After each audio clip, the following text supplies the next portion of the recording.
tu na hian in hei government high school a hola ko meka tu na hian in samagra shiksha lampang terin exhibition an bo sai do na ta chuanin hei kalve turin kai bo sai a hian kan chunga hian ni kan thlir chho do la ni kalang o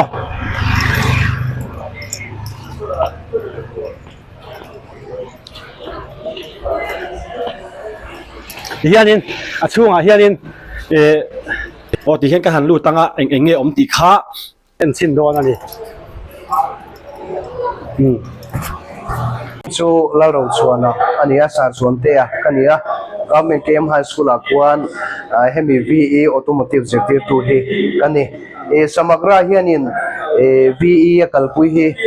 van nei kan india lomom po kan india maya kan school an lo thang poku an chunga lom thu kan soimhal ni sela thome heng kan bungrua zong hian hianin samagra atranga kan don vek ania tin chu ta kan kan soidu poimo ni ka hria chu kumtin session therapy hian raw material gan hemi athar kan mamo kan bungrua le na tur hi min pe zela kan dong zela ni ti kha chia kan hanta lang ma sadua tin kan ma an malak na i no pangte future an ngai to lein ka hria ke mani skill kan thiam na highland theina tura he scheme an buat sai hi trade an buat sai hi lomom ka ti tak zet ani chuan in ni le habe kap rianga elaya school a khani kalpui da na kha school a kan kalpui da na hi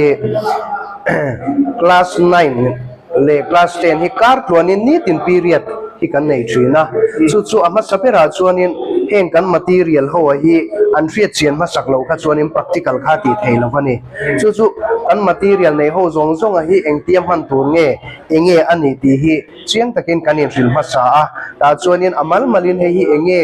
nia ti te kha kanin zo da group discussion somte kan han nei thina ta chuanin an thiam thokata nia kan ria ta khanin practical he ta hianin he hi samagra ei poisa kan dona tanga scooty kan le thau kha nia emi he chuan document po alaw mani ala felveka ti chuan he hi ti hian kan han thiat khom thri kan han thiat thina kan bua le thina an bua thiam lo dik lo nok te anin thil nok te po awoma amaro chu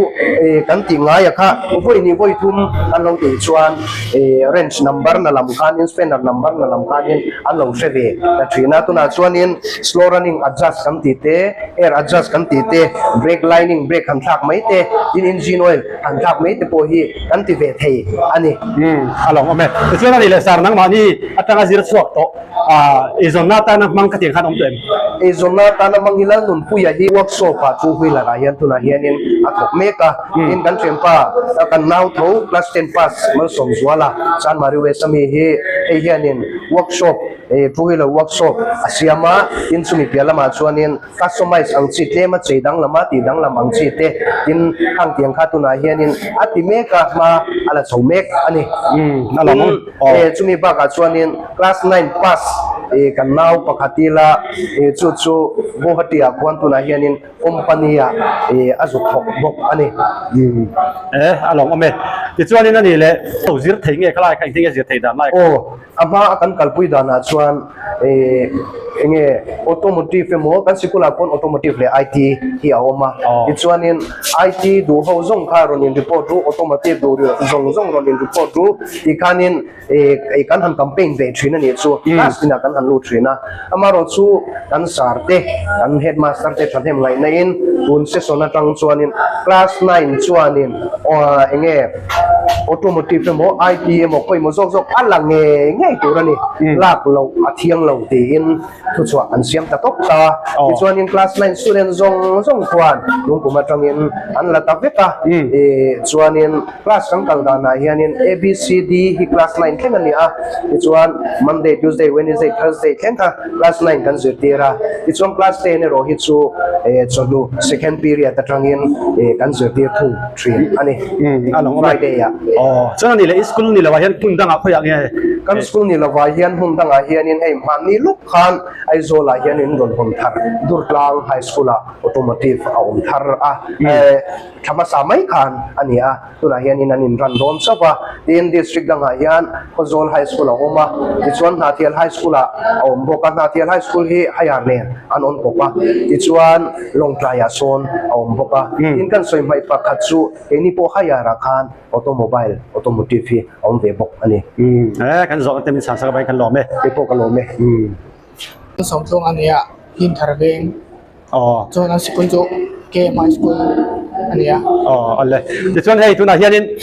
nge ei thiam to kha mian soi sak la tro kan zirve nol to hai a break thak te carburetor ti fai te chon i air filter ti fai te chon slow running adjust kan zira chon apati kan sida nol to kan sida beka chung deu chuni mai ani chu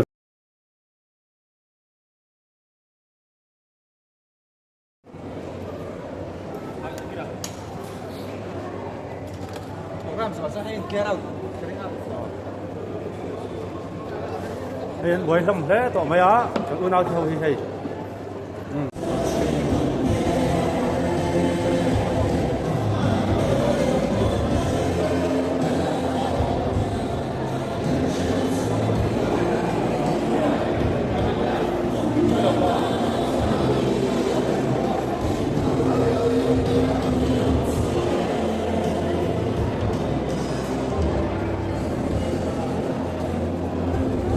Heng an tarau I huem hei ke mani atanga zir suak samakra atanga zir suak bekan ni hei rem siam ite heng lai zong te hu ke mem hei footballer te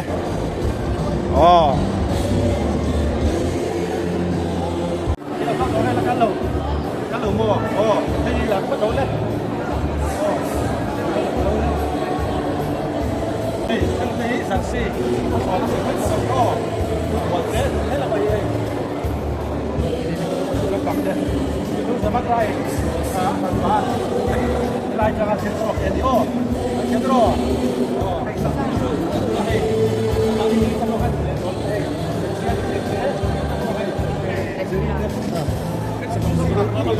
malang dah kan saya dengar bilang apa hei, mana lek sing jauh hari tem, ini naik di sini tahu, ini lek kan, lek lek sini,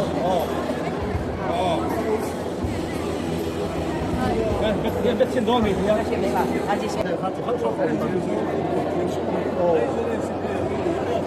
Boxing tamo. Kan ni hai ti kan sema cricket jidat kan elementary school la.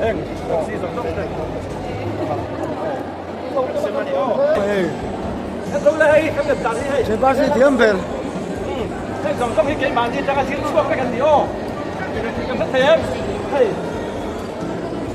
Thế là mà thiệt. Hey, cái bộ sir bek thấy như cái mà đi thế nó cho nên mình đi thổi nó sẽ bek cái gì á cái giờ xí giống giống thì quay nó thổi nó sẽ mà đi hey vì cái khéo thuyền đấy khéo thuyền mò khéo thuyền mò nó lại chìm đấy cái này con tàn tàn sống vượt đấy cái thì khác miếng buồn con cù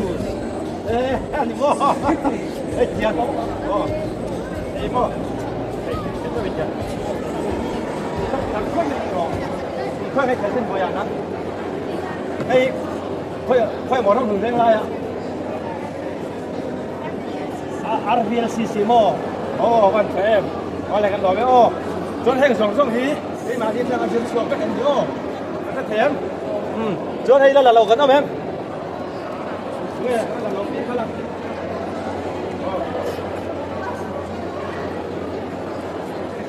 แต่ไงเทียมเนี่ยจักนะไอ้คนนี้ไงจักfootball mo football là đi cho đi hey cảm thấy em hey song song đi mà đi sang sir suộc với cảm thấy hey song song chuan thế ta lâu có rồi là mày hết tay mà làm chơi là có rồi thế làm sao cái thì là vâng hey hết là phân cho em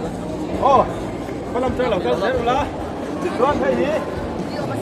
là thế là lúc này thọ đi hai là thế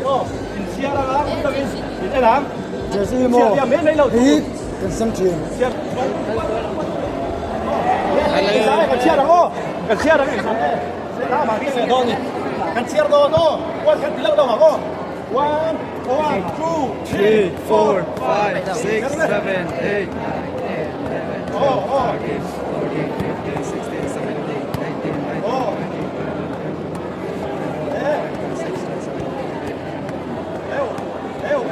คนให้ต่อเอ้ไข่กันนี้เรื่องที่มาทำแบบโรอีสานนั่นเองอีสานนี่ตบเชื่อต่อกันเลยโ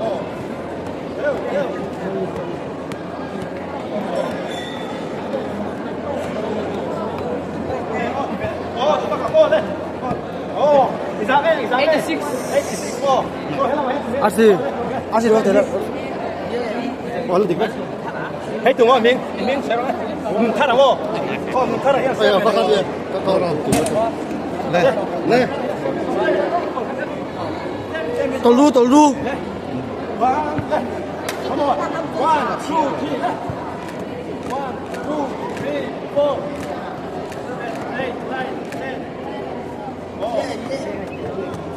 오, 네.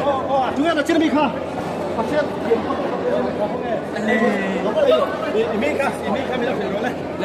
Lên miếng đùa mà. Lên miếng đùa, school cái gì đấy? Model school. Model school làm gì? Con class gì đây? Class day. Lên. Lên miếng đùa, model school class day cái gì? Vui ra lệ, nó bị giải khá. Xong biết lại paru. Xếp cái gì? Nó một chút khó. Hey.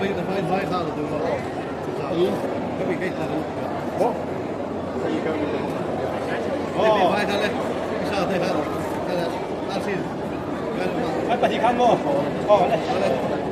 Bây giờ lên. Lên sang là lúc lên. Hai chân lên. Lên. Lên. Sao lên xin đâu em đó? Lên năm về. Đi ngô. Mày cắt tiền đó mà. Mày cắt tiền liền. Thôi nghe. Tùy thiên school anh nhá. Zela. Last day. Anh đi tùy thiên. Đấy. Mày cắt tiền liền đấy. 1 2 3 4 6 7 8 9 10 14 ถูกต้องฝรั่งมีสักที่3ถูกป่ะถูกครับกันถูกต้องฝรั่ง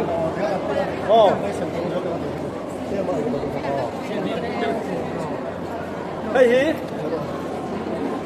เลิกจนเลิกไปเลยเลิกไปเลยโคกี้เลยเฮ้ยยังไง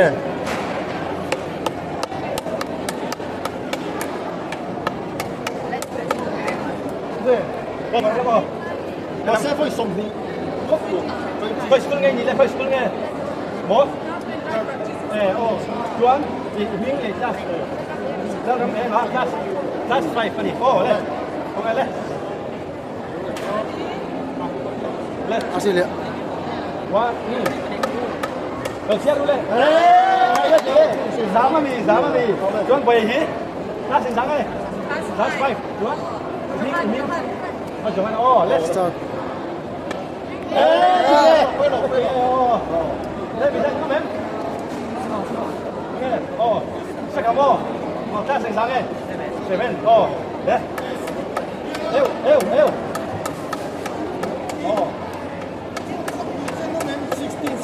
Hello.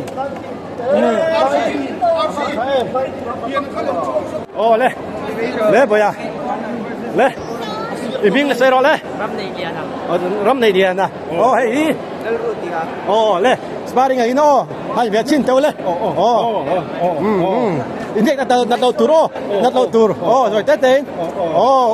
One time. In the food. Nó còn lại.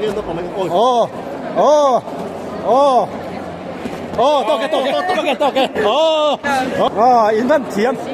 In cham.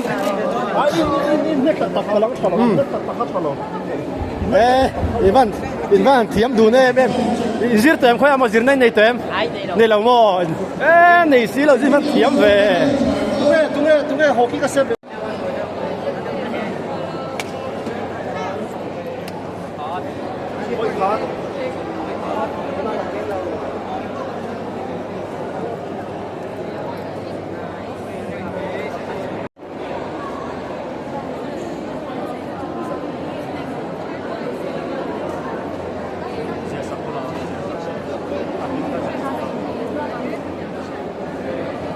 Thế anh lắm bằng nghe thì cả anh à agriculture agriculture lắm bằng gì em bằng gì đấy là hiện tượng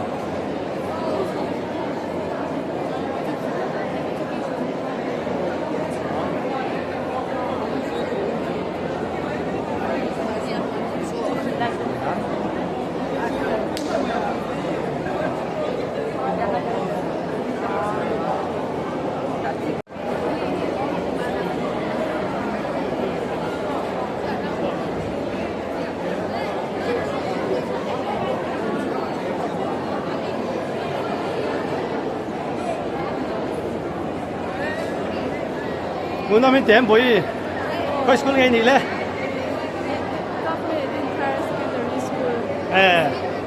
oleh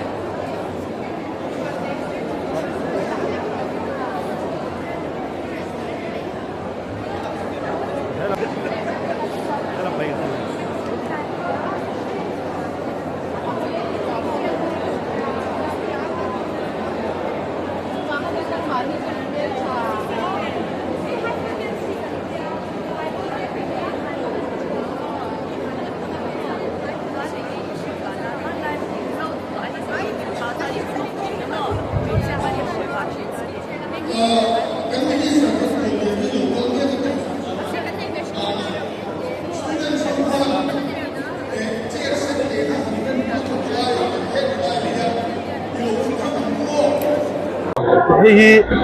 SCRT virtual lab ania chuanin heta hianin hei no kong ho textbook a an zirlai class primary tanga class 10 zirlai kha textbook mi ang che kha I 3D in an en thei ani I hei VR headset te kanon tianga tin hei heng ho ya thutna nia tiang chuanin class an thil zira kha amile maringot en lo khanin an mani khanin chiam takin atak ang deuh khanin an en theya chu no pangpoin an hlok puin nuam an ti khop mai thì có rồi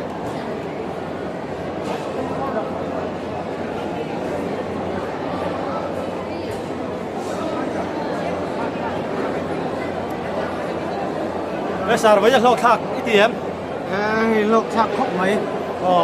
thế là em cần các bạn lộc về thế là bằng thế hi thế sao thế nghe với làm bằng lộc mò đâu có hộp còn lộc quý lộc về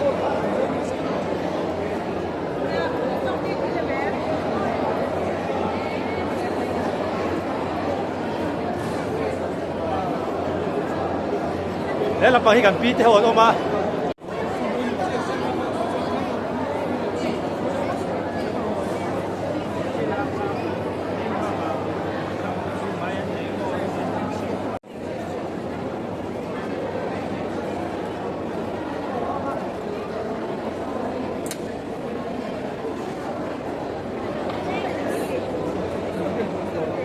mi xin bồi em về làm bằng thế hay cái quay để nặng nặng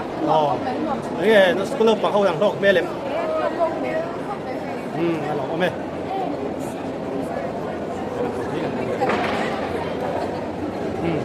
đấy sao khác với làm bằng thế nghe cũng lộc bằng ta thằng lộc mê lên hay hiện lộc vì mà không mấy cái quay anh không chọn thêm đầu thếว่าจนลำปังไปจะกันดูไปสี่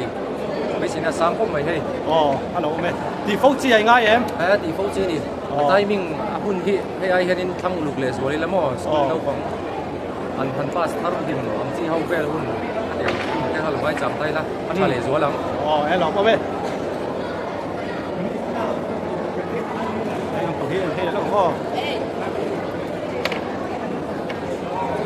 ê khai kha anh phân được về bây giờ cái khai rê là mi ê khai chán chặt lúc này chán bao bác sĩ chán liếm cái bây giờ nuôi biết gì em lấy được không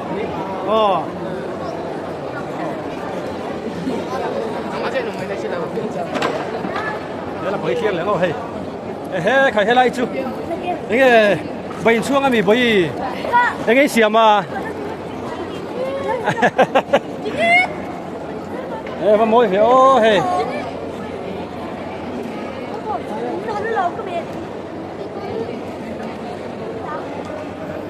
mi sẽ làm bằng cái làm bằng đâu nghe mi sẽ sạch thì em hey educational tôi sau này mua hey no bằng cái gì cái con đó sẽ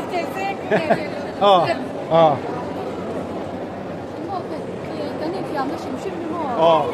Nó còn tên in xem quá thì giờ làm cái làm cái promote đúng không? Tôi còn cho nên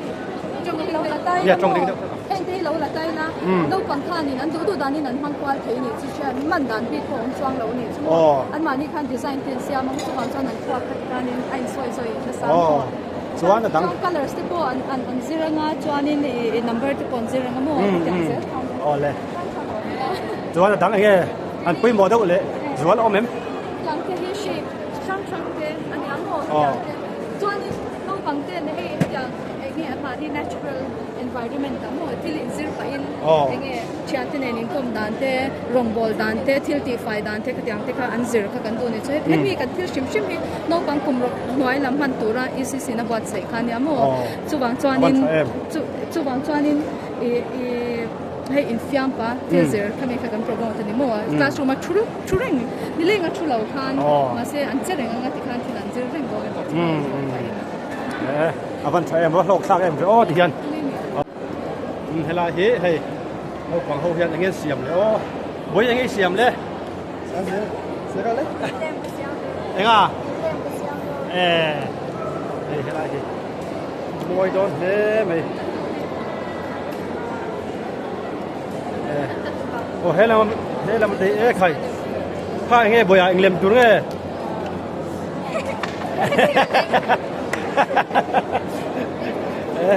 lam te hi boi te hian thiam le mai tro ani mo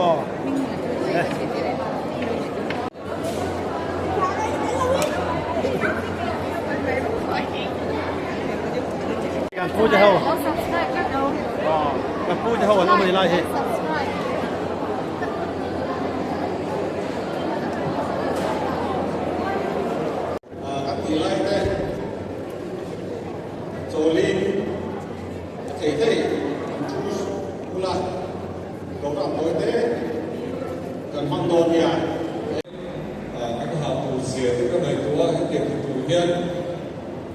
ngày tua nó tóm tận sền là ai à với in gần thiên thể ta hi cái lòng quy tắc sẽ là cái mà nó tận tâm cái lòng mà này riêng nó chúng ta và thiếu chỉ sống sống cái ngày tua suy na cái mình sân này tổ tế cái sự phát này tổ tế thì có cái số tiền chuan cái là gì à thiên tháp tế lỗ mà cho cái này về cái số sẽ ta tụi nó đi gần thiên cái này à jadi tu kelihatan staff dia kan officials dia ngai tua na ngai se ni la ke mani ha dam nai tua ka u ti hi tu la cha ka tu pa khan ni ya kan official kan ni ya ni sa kan dei ko lo ni mai thei kan ha dam nai ko ni mai thei ya ko lo chu mi so ko mai hian sim nei ma so no chuan ông hộp số ngà sườn na cân là đi chuan được kia nào cân bùn rùa về ngay đi có thang là cái bộ hắn sẵn đắm tập một vài cái giảm một thị lực đẹp những cái bộ vài cái gần xuống cái thiết lập thì tắm tất cả cái bộ cái điện cũng có mấy sáng cái bộ đô nào chung là chuan cái mà đi cần thiết của một cái bộ hiện bị sâu rộng society in hai tak me chuan saning kan thi si lova atua tu tho kan ni machine ka chu ha dam du ha chu kan ni wa le ka se cha in call cha kan ni ma lo chu sil na in ma so si lo chuan ha chu kan tum ve na pon jian lo lova ha chu dei kan tu so ngai ni ka tu wi ma ka ni chu ta kho ma ya dịch tu te officer te kan chan ho mai ko se ta sumi tu suan pe ko se la hu kan mi sa giống ta ke na ho mai lo ding na ka mu ne ni chu ra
Try 1503.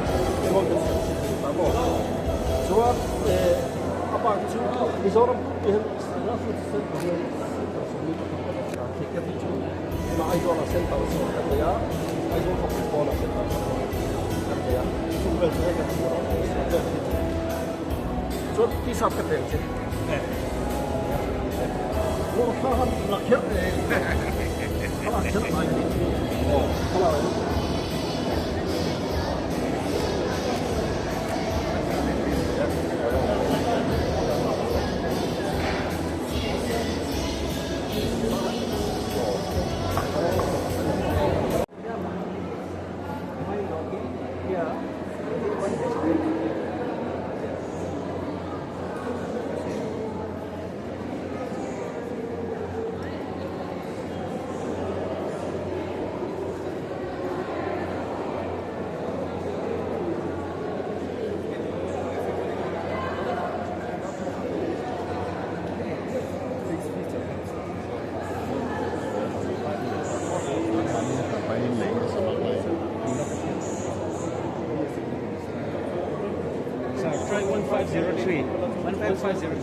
bây giờ chết chú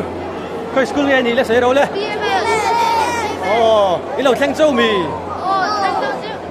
bạn lọc ông hey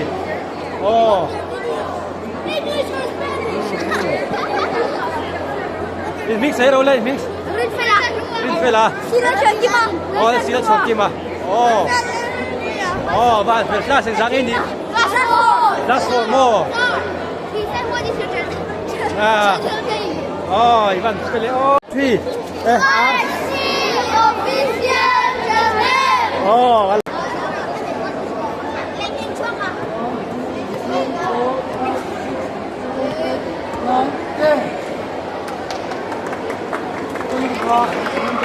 pero Next. Whistle. xem coi nhau mềm Whistle. Whistle.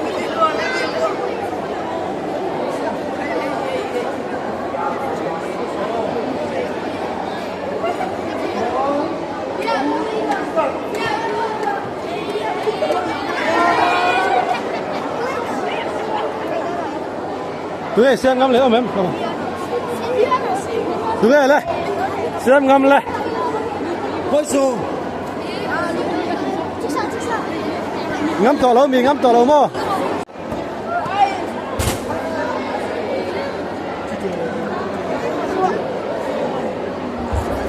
Official refreshment and download their reception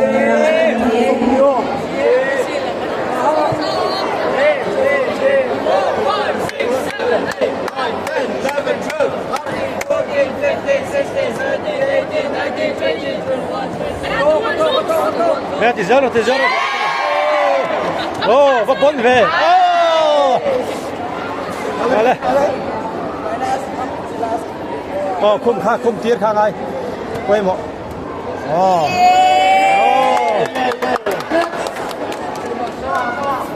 quay nắng bạc ha mình sẽ tan là khai lại cho mình sẽ tan vậy về lên ok này mình sẽ rồi bây giờ tu mỏ Davita la sinh ra cái thế làm bằng hí lẽ tụi mình lên la sinh ra cái six lẽ tụi này lẽ tụi giao đâu thắt luôn chuan in neck đặt lầu tụi các tiếng in neck đặt lầu tụi rồi tết đấy hey tiết thì mấy khang lên rồi tết đến thì chuột rồi tết đến to chân phải khang cái tiếng mà in neck đặt lầu tụi đó nát lầu tù đi nhắc nát hết rồi tết thế lê rồi tết thế to lên theo đó lên to kìa bị van thiểm đó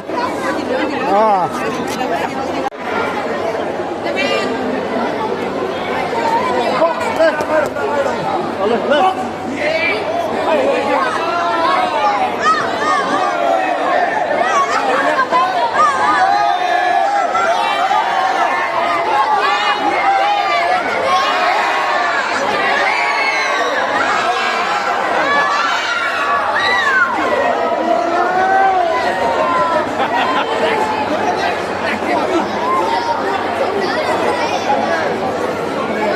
mùa đông gì đấy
cái gì đầu chuột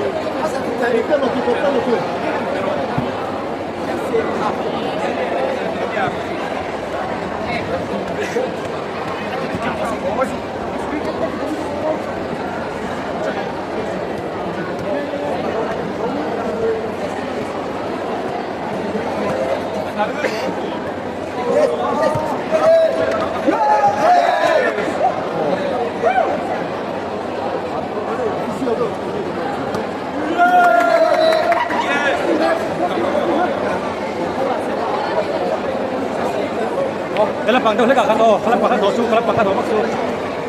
3, 4, 5, 6, 7, 8, 9, 10, 11, 12, 13, 14,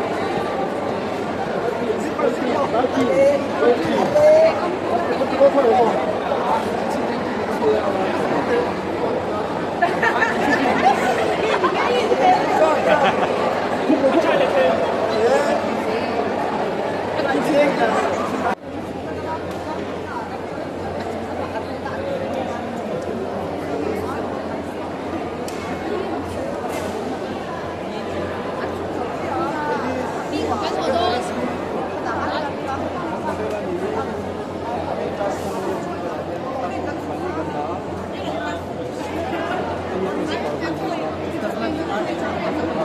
ini civil works kan ya kan mong hianin kan man rom nei hawi ron thop chuka ei ribon hamara nia ei hi concrete composite strength test da dia hi a school subjom tura hianin a thale thalo arit la omlem lo ka test dana kan man ania a hianin tin school sakmek apo hianin a takatina hian kan test thina chu ribon hamar kan man ania hi kali pari chu kan hriat angin ini chu inside a hian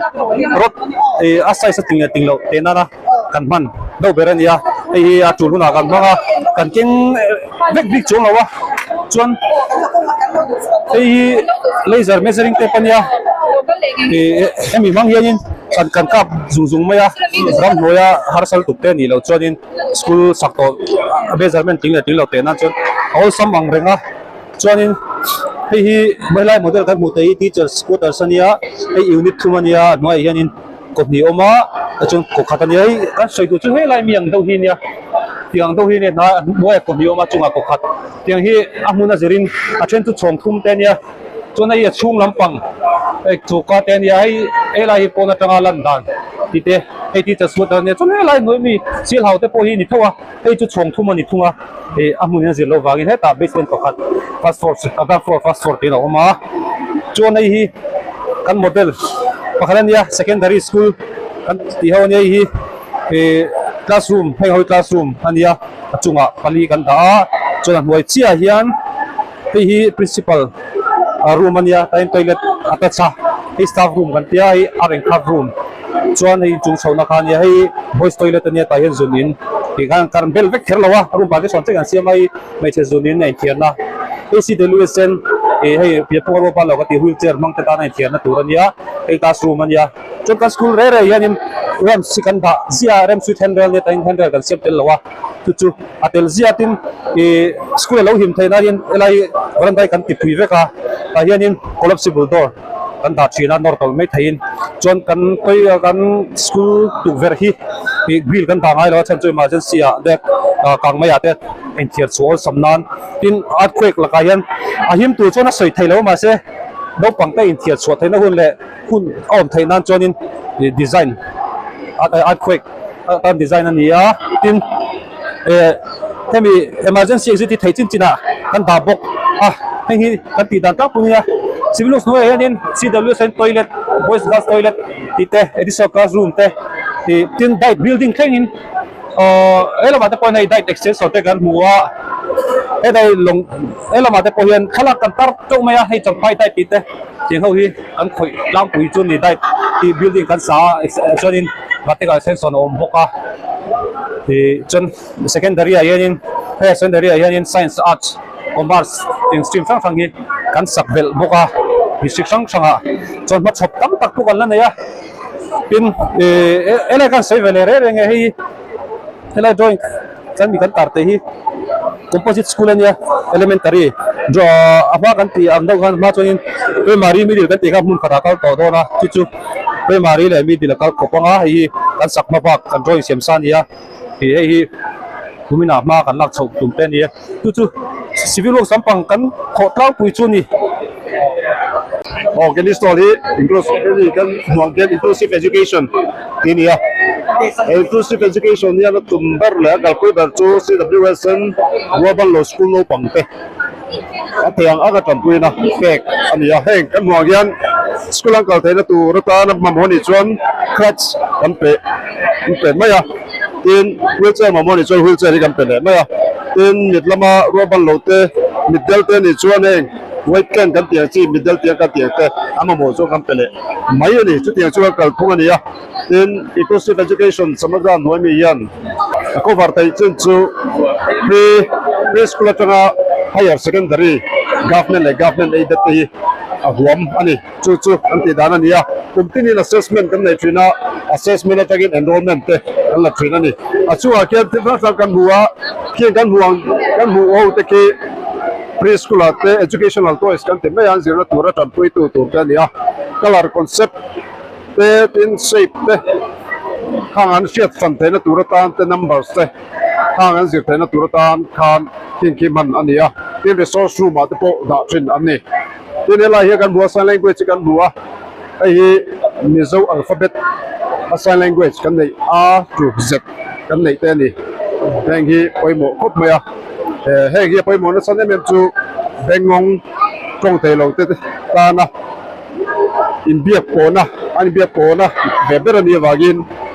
thiam poimo heng kan buang hian ROB atangin UVZ thing auma heng hi tangkai em ani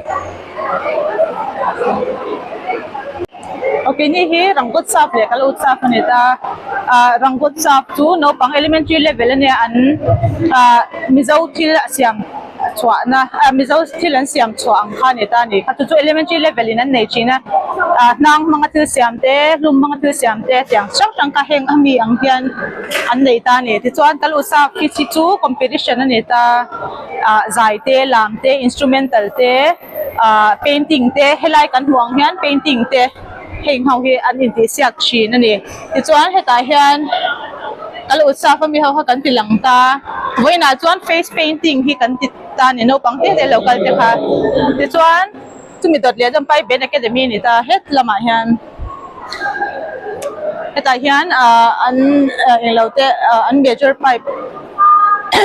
major stick te chuan hei hi samagra ina